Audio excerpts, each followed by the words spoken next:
In connection with the attack on the United States, the Lord told his prophet there would be an attempt to overthrow the country by destroying the Constitution. Joseph Smith predicted that the time would come when the Constitution would hang, as it were, by a thread. And at that time, this people will step forth and save it from the threatened destruction. It is my conviction that the elders of Israel, widely spread over the nation, will at that crucial time successfully rally the righteous of our country and provide the necessary balance of strength to save the institutions of constitutional government. Now is the time for us to get ready. Welcome to the Nauvoo Legion Podcast. What's up, everybody? Welcome to Nauvoo Legion Podcast. I'm your host, Kaleb Lee, and today we're going to have an awesome episode. We want to welcome John-Michael Wardrop. He's going to have some really interesting things to say today, so I hope you enjoy it. And John, why don't you tell us a little bit about yourself and kind of what you do, who you are? Yeah, so I'm John-Michael Wardrop. I'm currently a student in undergrad. I currently live in Southeast Idaho, and I just am new to the area, but I grew up in Utah for first half of my life, and then second half of my life, most of my actual growing up years was Kentucky, which was quite different culturally and nationally and everything. So, within the nation. And so there I just became interested in politics, had a lot of great mentors within politics, but I'm, an active Latter-day Saint. And so, and I think that there's a lot of work to be done within our own ranks in the Intermountain West. And we just need to not let our guard down, no matter what people will try to convince us of. We need to be dedicated to the Constitution, especially the original Constitution, and to liberty. I believe in liberty is ultimately what God wants us to have, because we need agency to make our own decisions, and obviously we need to respect. Our rights can't infringe upon other people's way to live the way that they want to. And you're not allowed to hurt anyone else wanting to do what you want to do. But by and large, God has given a free agency to make decisions. And so I think that politically, I always endorse the concepts of liberty and freedom and a lack of compulsion. And with that, I think that with the Nauvoo Legion followers, I probably have a lot of things in common in that. So I'm just excited to be here and talk about liberty. Maybe from an LDS perspective as well. Hell yeah, brother. I'm excited. It's going to be a good one. And so kind of that's what we're going to talk about today. And first, I want to start off with a little quote from, I know we're not supposed to have favorites, but President Ezra Taft Benson has always been a favorite of mine, of all the prophets. Definitely one of the more political ones. He was, a lot of members don't even know this, man, but he was called to be an apostle, right? And then not too long afterwards, he was President Eisenhower, the U.S. president. He asked Ezra Taft Benson to be his Secretary of Agriculture. And this was after he received his call to the apostleship, right? And so he accepted that call. David O. McKay said, yeah, take it. We think that's from the Lord. Do it. And so he served 8 years while being an apostle in the cabinet with the president. Pretty cool, man. He was a prophet of God. People can call me crazy. I don't care. This is what he said. He said, concerning the United States, the Lord declared through his prophets that its greatest threat would be a vast worldwide secret combination, which would not only threaten the United States, but seek to overthrow the freedom of all lands, nations, and countries. In connection with the attack on the United States, the Lord told the prophet Joseph Smith there would be an attempt to overthrow the country by destroying the Constitution. Joseph Smith predicted that the time would come when the Constitution would hang, as if it were, by a thread. And at that time, this people will step forth and save it from the threatened destruction. It is my conviction continues President Benson, that the elders of Israel, widely spread over the nation, will at that crucial time successfully rally the righteous of our country and provide the necessary balance of strength to save the institutions of constitutional government. And that's where we're here, man. That's what Nauvoo Legion is all about. I'm trying to restore Nauvoo Legion. I'm just a dude who was crazy enough to think it could actually happen, right? And so, yeah, that's what we're going to talk about, that quote, and how, you know, I believe John is fulfilling that prophecy and he's part of it. And so, yeah, man, what have you been doing in Idaho to kind of fulfill your role?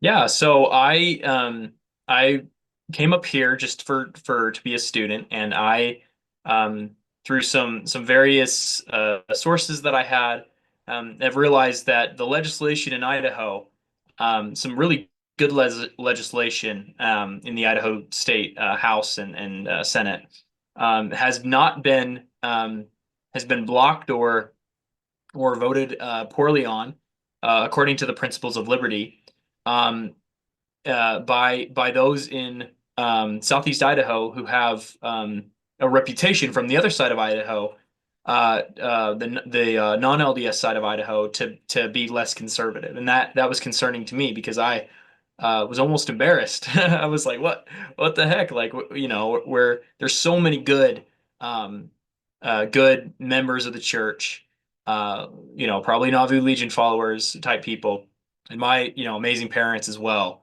and that taught me from a very young age the principles of small government, personal liberty, and the secret combinations as well.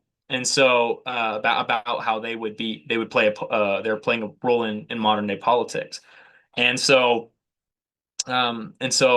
there is a student organization called Young Americans for Liberty that is really good um, at passing legislation, holding politicians at a state level accountable for their actions, their promises that they fail to keep, according to the principles of liberty. And so, and Young Americans for Liberty doesn't take on every single political issue. They have their ones that they specialize in, but the younger generation it will determine in the church will determine if we are able to maintain our adherence to the original Constitution, by which mostly I mean the Bill of Rights, and the ability to really fight for our freedoms effectively. Obviously, that means through the legitimate political process. That doesn't mean, you know, forming groups or anything like that. That's not effective. That's not what how we're taught to engage. But through the legitimate political process, and by using our rights that we have, and to maintain those rights, we have to be active and we have to be knowledgeable about some of the things that are happening right under our nose, as Yeah, brother. Latter-day So, Saints. So so that's what a I'm. question for you, like, what are some of those things that you've seen that maybe a lot of members aren't even aware of that are threats to our Constitution? Yeah, and you have to forgive me. I am new to the Intermountain West, so I know a lot more about Kentucky politics and bills and stuff like that. Oh, we'll get So into that too. yeah, I'll have to speak pretty general as far as the issues rather than the particular legislation. But we have there are some things about school choice, which is a very important issue when looking at the um, and I don't know who voted on this, so I'm not going to call any particular politician out. But there's things that have come across in Idaho and Utah as well. Utah is in kind of a state that it doesn't need to be in, especially with the bigger politicians, the governor, and a lot of the U.S. representatives. Are not so one of the senators is not showing what Utah and Idaho are capable of on that side. And so the threats to the Constitution that I see, and this can be from what I'm speaking about, is going to be either from a strategic perspective or an ideological Right. perspective. Yeah. But one of the biggest threats to the Constitution that even conservative majority states have is that of unions. And the most dangerous, I think, are teachers' unions. And so if you look into it, and every state's different, but if you look into how much money they spend and what they are able to do, and to be fair, Utah has actually some pretty good alternative schooling laws, and I think Idaho does too. But they could be better. Um, things Criminal justice reform needs to happen in Idaho and Utah. There are some problems in the criminal justice system, and we like to be tough on crime, but at the end of the day, politicians are the ones that are empowered somehow by passing laws that are predatory to those who how the law is written. I'm particularly concerned about fathers' rights in the states, how the laws are written in the Dude, states of you Idaho and totally Utah. you beat me to it, brother. Like I was gonna Yeah, say, that's men's something men's that I've rights and noticed. fathers' rights are extremely problematic in Utah specifically. I'm not sure about Idaho as much. Um, But so those are just a few things. You look at the voting records at for some of the higher the caucus, the Utah caucus. Now I think that it's better. The Utah caucus is better than it used to be, certainly on the voting, but there's still a lot of work to be done. And the state, me and Caleb were talking about how the governor of Utah, Spencer Cox, is consolidating power in the executive branch, which is very, very concerning. They've tried to attack the caucus system, I think. They Yeah, tried to erode that, which was Utah's kind of pride and joy for a little while. That allowed for the likes of Mike Lee to become senator when, it was going to look like it was going to be Bob Bennett and Orrin Hatch for the rest of our lives, but he was able to, riding the Tea Party way, was able to overcome that, and he's been because a of the beacon. caucus system, right? Yeah, through the Yeah, caucus system, and now through the they're caucus system. eroding at voting systems in Utah. I have some family in Twilla County, and they don't vote in person at all. It's mail-in ballots only, which is extremely concerning. And that was something that is left over from COVID that for a state that's a conservative as Utah should not be doing things like Nah. that. So I can talk general all day. I don't have a lot of Yeah. specifics. Well, hey I should man, get started. that's oh freak, dude. We got plenty just to start with right there. Let's start with kind of what caught my attention because I got in a little bit involved, this past election cycle, right? Is with the caucus system in Utah and what's happening with Governor Cox, specifically. Um, what I so man, dude, I'm just like your average dude. Okay, I don't. So you know, take it with a grain of salt, right? But with the caucus system, what it does is it allows people, it allows grassroots candidates to get in. People don't really understand politics until they start getting involved. Like your average person doesn't read what happens in their state. They don't know. They don't know who is even their state legislator. They don't know anything really. They just go, "Oh yeah, hey dude, he's got an R by his name. He's a Republican. Oh cool, he's a member of the Church of Jesus Christ of Latter-day Saints. Oh, he's a good dude. No problems there." And so it allows just people with money to come in and buy votes, right? Because there's a law in Utah called SB 54. And so typically through the caucus system, what happens is you have certain delegates within the Republican Party. And those delegates are people who their neighbors are the ones they go to their neighbors, right, and talk with their neighbors. And then after talking with their neighbors, they say, hey, these are all the candidates. They get all their concerns, right? And then they figure out which candidate would be best for their neighborhood. And then when it comes to the caucus, they vote for those candidates, right? To be the primary. Am I saying that right? Yeah. You want to explain all you want to yeah, you'll you're have to better at forgive this, me. man. Go Yeah. ahead. You'll have to forgive me. In Kentucky we have primaries, and it's not like one is significantly more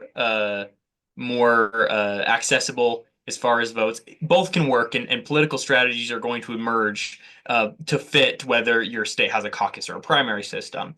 What are really dangerous are open primaries, meaning that anyone can vote in either primary. So you can have a bunch of,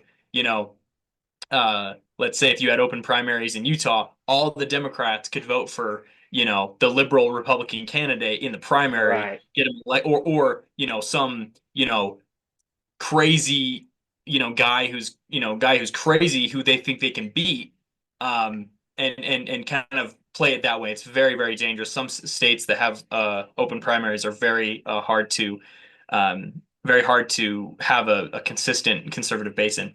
But yeah, the caucus system is meant to have representatives who representatives of small r representatives that represent the party and the community to all meet together and to vote on candidates and get their and that's how this is nomination, right? So it's about nomination, not election, right? Because you have to go to the generals, and that's going to be an open election. But in a state like Utah, who wins the GOP primary or primary/caucus is going to become the elected official in almost every, except unless you're in downtown Salt Lake or something. So so that's how it worked for a really long time. And the reason why there's many reasons why they might be trying to have primaries instead, or trying to graft primary system into the caucus system is, maybe they have enough money they can spend on advertising, and that gets more average people who don't really know who the candidates are to vote. There's just a lot of things that politicians like. And so and this is just a lesson for the followers of the Nauvoo Legion podcast, is always think about what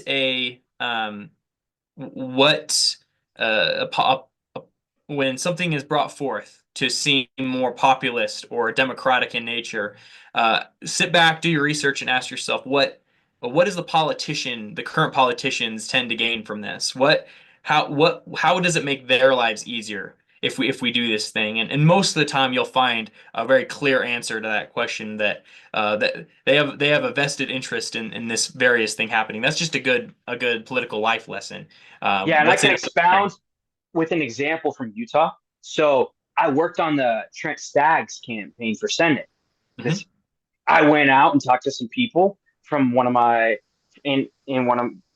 neighborhoods where I used to live, right? And I was campaigning for it because I believed in the dude. I met him. And I saw what he stood for. He stood for exactly what I stand for.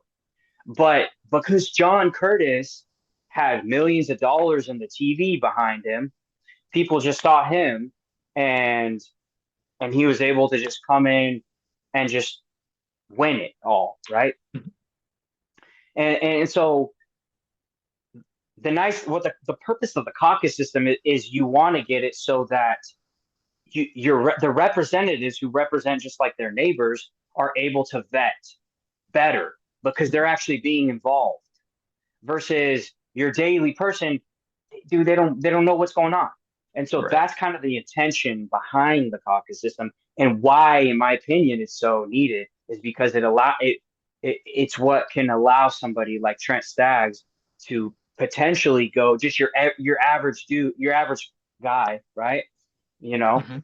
To make it to that next step and to have a shot. Otherwise, I mean, like John Curtis, he just had millions of dollars, and he was, and you know what, I might be wrong, but I believe he used to be a Democrat and he switched parties, right? And so we have a lot of these rhino Republicans that can just come in like that to Utah, like Mitt Romney, right? He just came in, boom, and he was able to win automatically. Why? Because of his name, and because he's a member of the church and he's recognizable.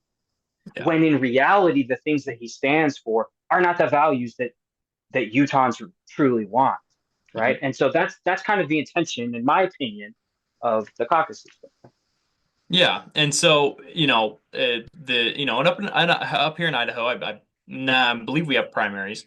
So like I said before, it's not like you can't win in a primary system. We've done a very good job in Kentucky with the primaries, but just when you look at institutional changes, Something that's very popular but very dangerous and should not be supported by anyone with a brain is ranked choice voting. It is a disaster. And I don't have too much experience in being involved in races in states with ranked choice voting, but it basically allows for Dems and moderates to kind of put up their support, on the front, and then immediately support the moderate. And Colorado introduced ranked choice voting, I believe, and we've seen what's happened with that state in the last 15 years. I mean, So going from a light red rank choice state. voting, right, is where they can come in. Anybody can come in, right? Am I wrong? Yeah, so ranked choice voting is basically you vote up front. There's like a first election, and then if the numbers don't come out with your candidate very far ahead, you can change your vote and vote for the next best guy. But if you live in a red state, that means that all the Democrats and all the moderate Republicans could vote for somebody like Evan McMullin, who was trying to unite that moderate liberal base against the conservatives, and so very dangerous. It should never be supported for anyone with a strategic mind for the cause of liberty. Yeah, so what the other thing that I want to get across to the followers, if I could, is that you do not need to sit by idly and like watch this happen. Like, I'm assuming that the demographics for your followers on the podcast and on the Instagram page are young people, and um and we're young people are at a crossroads within Utah and within the United States in general. It's really interesting if you watch the voting demographics of if even the world. So an example, so Germany, so they have the Christian Democratic Party, which is kind of their center right European pro-European, and then they've had their left-wing party, and those are the equivalent of the Republican and the Democratic Party. But the Christian Unionists, or whatever they're called, are not very conservative at all. Angela Merkel was a conservative Christian Unionist. So very pro EU, which we know the problems there. Anyway, the votes came out recently, last election, and it was interesting. So the AfD, which is a libertarian party in Germany, and that has grown tremendously. They're doing great work in Germany, but when they only won second place, so they don't get they won't, and no one will caucus with them, and so they're going to end up kind of just by the wayside. But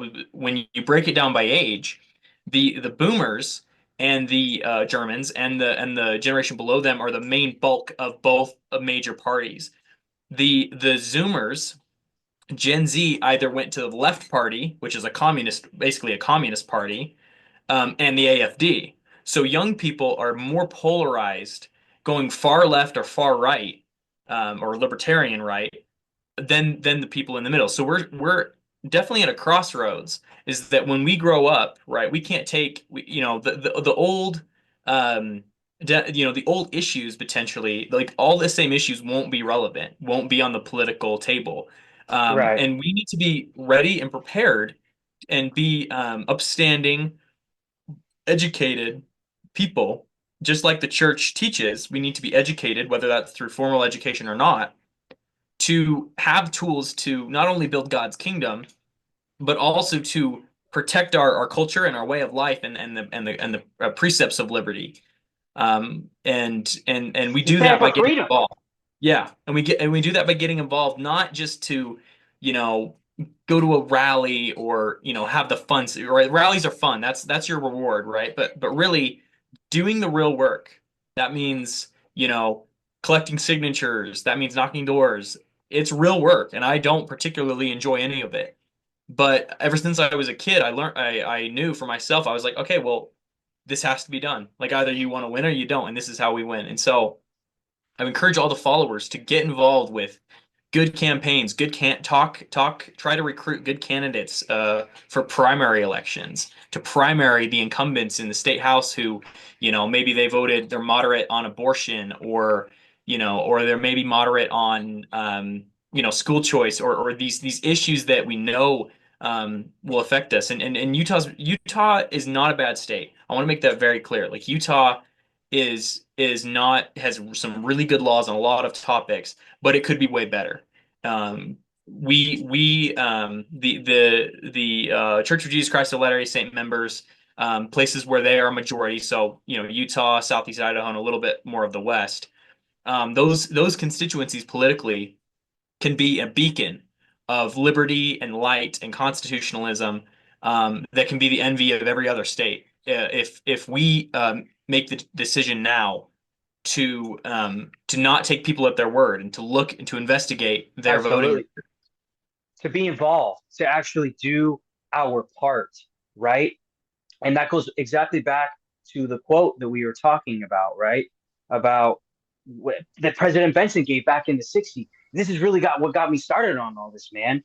Is like you said, right now, our generation, there is this divide.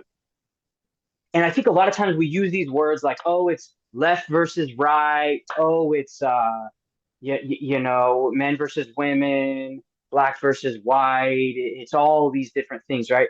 It's not. The reality is it's Christ versus Satan, and we are standing for the principles of Christ, right? And President Benton, and really, like you said, on the left, they're going towards straight up socialism and communism, and on the right, maybe even those terms aren't even good, right? Christ versus Satan. That's all it is. Satan's plan is communism, is socialism, right? God's plan is freedom and personal agency and liberty and the divinely inspired Constitution. And so, right now is that time. I'm here to tell people now's the time that Joseph Smith warned about. He said the time would come when the Constitution would hang as if it were by a thread. That time's now. We have to stand now, because if we don't stand now and make a stand against these things and stand up for our freedom, we're not going to have much freedom left. I mean, let's talk about COVID. How did y'all like your little taste of communism? I sure didn't. It wasn't fun when the government told me I couldn't go to church on Sunday and I had to wear a mask everywhere I went, and I had to stand 6 feet apart from people. And when they tried to force me to take a shot, right? So these issues are affecting our lives, and frankly, dude, I didn't want to get involved, but I had to, because my freedom is on the line. If I don't get involved, will I have a country in 20 years and 30 years and 40 years? Or are all my taxes going to go to the government? So this is a fight that is very real. This is the fight that we fought in the pre-existence, right? And so God has sent us down at this time to be the salt of the earth, to preserve liberty, to preserve freedom, right? And so, sorry, one thing. So, obviously prophecies, right, as when speaking on behalf of ourselves and what we see, how we're going to act is there's some amount of personal revelation. We do need to use some caution when interpreting prophecies that okay, he meant this particular thing or that particular thing. That is for the brethren to if the Lord impresses upon them to make a statement about a certain time period, with our prophet now saying that that we need to prepare for the second coming more than ever before. I totally understand that. Certainly, and let me clarify that. Kind of what I mean by that. It's more so the principle, right, of what they say. Mm-hmm. So when I say prophecy, that's more of so what I'm speaking from is it's about the principle of freedom. It's not so much, right, I'm saying I'm a prophet, you guys need to listen to me do that. No, I'm simply saying, hey, the principles they taught back then, they're eternal. They don't change, right? So communism, it was evil then, it's evil now. And so yeah, it's more so about, so yeah, maybe that's a better way of phrasing it. So thank you. Yeah. And the other thing too is that, it doesn't necessarily need to be like this timeline of like, okay, well, everything was hunky dory until, 40, 50 years ago, right? The Constitution is in some ways been under attack as soon as it was of its inception.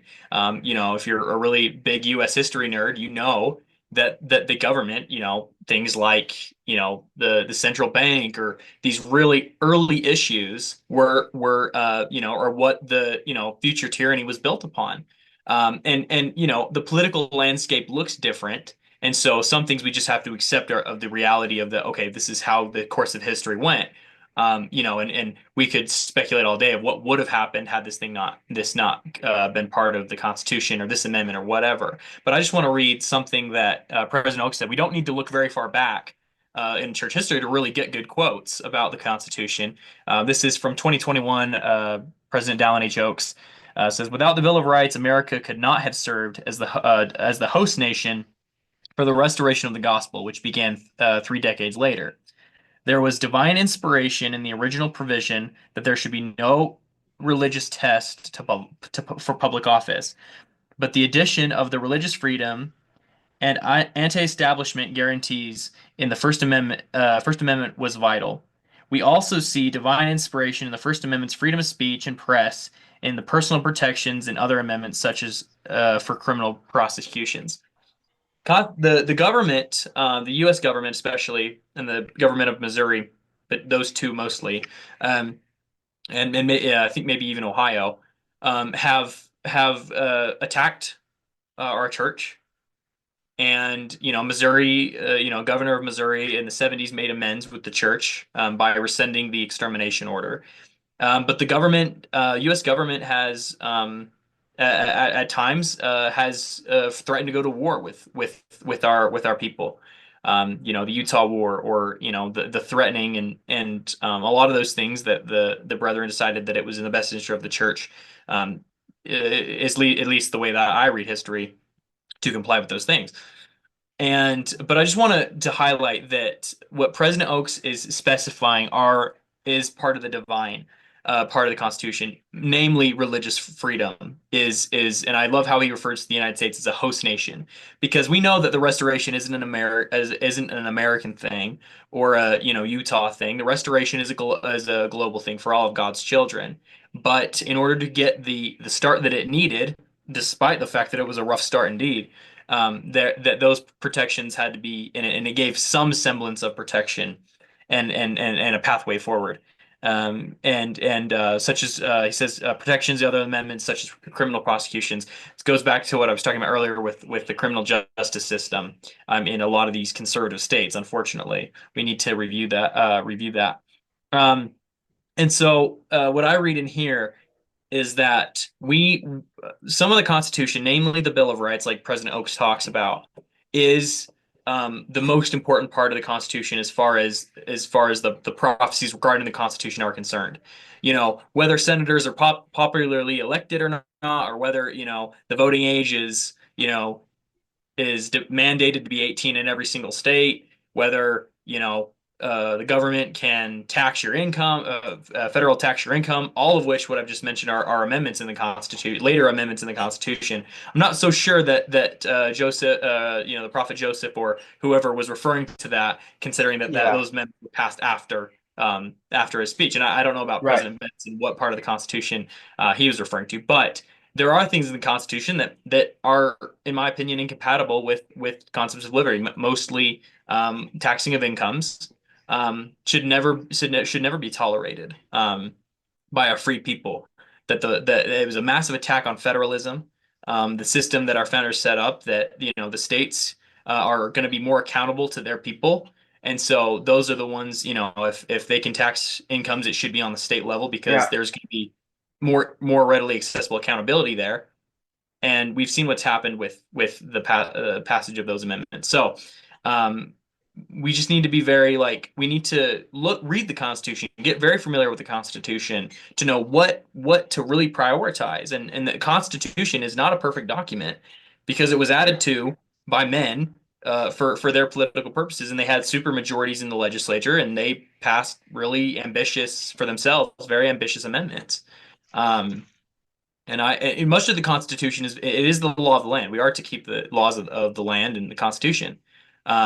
But as far as having discussions about the legitimacy of some of the things in the Constitution, when it comes to the power granted to government, we need to talk about using the legitimate political process to maybe take on some of those fights. Absolutely, yeah. That's what we should be doing, right? We should be going through the process, in the Constitution, to preserve it, right? And the Lord has said in Doctrine and Covenants section 101, he said, therefore, it is not right that any man should be in bondage one to another. And for this purpose have I established the constitution of this land by the hands of wise men, whom I raised up unto this very purpose, and redeemed the land by the shedding of blood. And so the Lord made the Constitution specifically to preserve freedom and so that men shouldn't be in bondage, right? I mean, when the Constitution was initially started, right, they had slavery. But what does he say there? It's not right that any man should be in bondage, right? So the Constitution isn't necessarily a perfect document, as you stated, but the basic principles in there, especially the Bill of Rights, especially the first 10, right? Well, that is the Bill of Rights. um, those things are the most important. And we have to fight to preserve them because they're constantly under attack. Like you had mentioned earlier, right? They've always been under attack, even from the get go. And so, as Latter-day Saints, it's our responsibility to study these issues, to understand them, and just to stand for freedom where we are, because the attack on our freedom is real, and this is a real fight. Um, and so, yeah, uh, eh, I just wanted to go with that, and then to kind of, end where we started, right? The Lord warns us in the Book of Mormon, Ether 8, that there will be a vast worldwide secret combination which will seek to overthrow the freedom of all lands, nations, peoples, and countries, right? And that's very real. That's very real. And as you study the issues, you can see these things, right? Like we can go back and forth all day, but really, we're just here to encourage all of Nauvoo Legion, right, to stand where they are.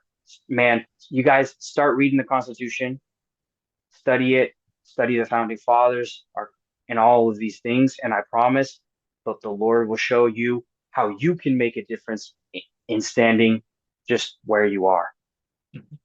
And Caleb, before we end, can I plug a few things? Oh, absolutely. Yeah. I Go want for to it, pass brother. on to your followers.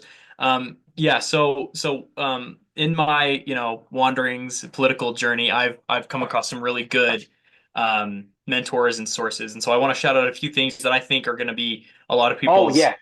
hopefully a lot of people's first step in engaging. The first thing I want to shout out is an organization called the Foundation for Applied Conservative Leadership.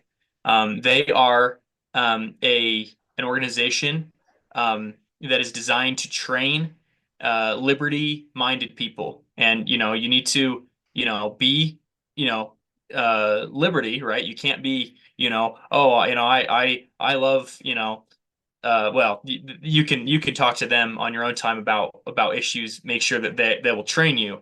Make sure that you're ideologically compatible. But the foundation for applied conservative leadership is perfect. It's what got me started in my training and learning how the political process actually works, and not just what okay, I'm gonna stand out on the street with a sign, and and how it actually works. The second thing I want to plug is an organization called the Mises Institute. The Mises Institute. This is a little bit more academic, but there's a lot of really good research and writings on the some of the things that are ultimately, especially strategically, are going to be really important to know about. Things about the monetary system is a really big one, and about civil liberties as well. A lot of great content at the Mises Institute for young people who want to effectively be involved. And then the third thing is that there is an organization called Young Americans for Liberty, and they do a lot of stuff. So I would just kind of generally shout out their website, Young Americans for Liberty, and it'll be probably the first thing comes up.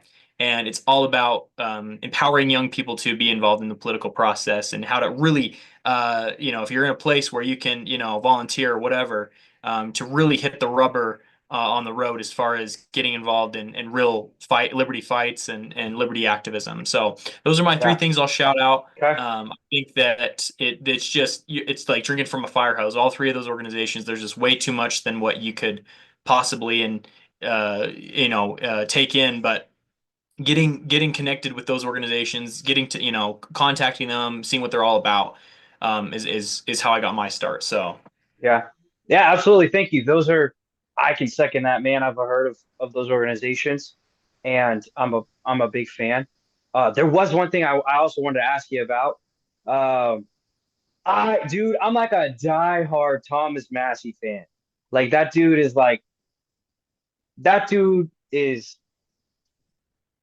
probably one of the best, in my opinion, most patriotic senators who actually he really truly follows the things that our founding fathers taught. And so I feel like, and I'm kind of sad to see like Trump attacks him so much. And but the movement knows that he's good, and the movement knows that he's what we need. So man, like I don't know, what can you tell me about him, and like, well, what's your Well, experience with him? Thomas Massey is from Appalachia, from the mountains. He is in MIT. He received a bachelor's degree from MIT, in electrical engineering, and then received um, a master's degree in electrical engineering from MIT, along with his wife, received a bachelor's as well in I believe electrical engineering. His late wife, she's passed away recently. But and then in 2012 he ran for Congress with kind of the Tea Party wave a little bit. Um, Rand Paul had just been elected to the Senate in 2010, so he kind of wanted to become a U.S. rep to kind of help Rand be part of the coalition there. And it's just like you said, Caleb. He's been American First before American First was even a thing.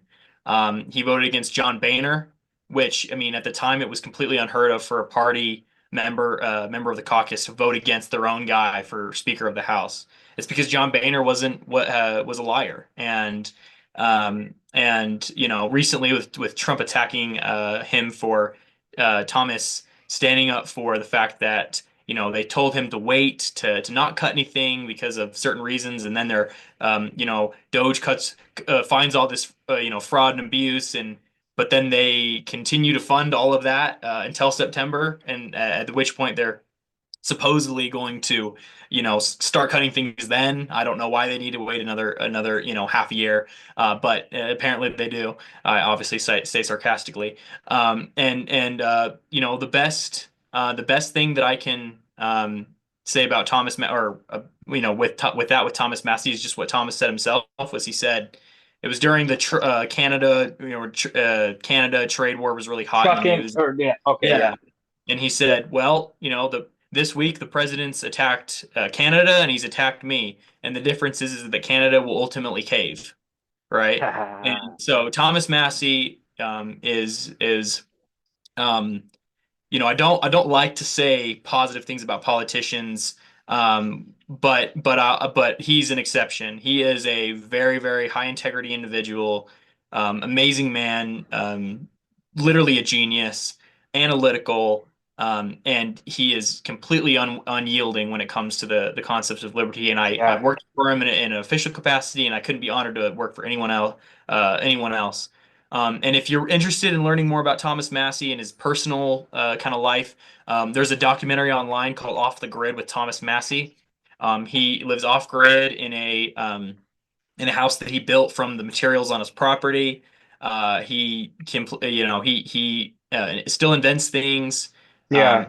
mechanical gadgets and things that he likes to do. So, and in his free time when they're out of session. But Yeah, yeah, saying my good things about him. yeah, man. I mean, I agree with you. Like, typically we try not to just be fans of politicians, right? But because we're supposed to stand just for our principles. But that is the reason that I'm a fan of him, is because Exactly. the man is unyielding and he doesn't He's the care. diamond in the rough.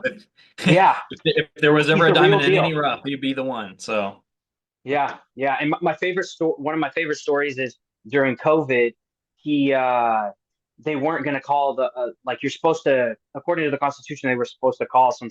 I can't remember the exact circumstances, but they were supposed to meet and yeah, they're supposed to and actually go to work and have a yeah, quorum to pass legislation. yes, What like they have did was legislation. they got an email and they says, don't come to work. We're just going to do a continuing resolution. We're going to have one person come down to the Capitol, gavel in, and no one's going to be there. And he's just, if no one's in quorum, then it's basically implied voting or whatever.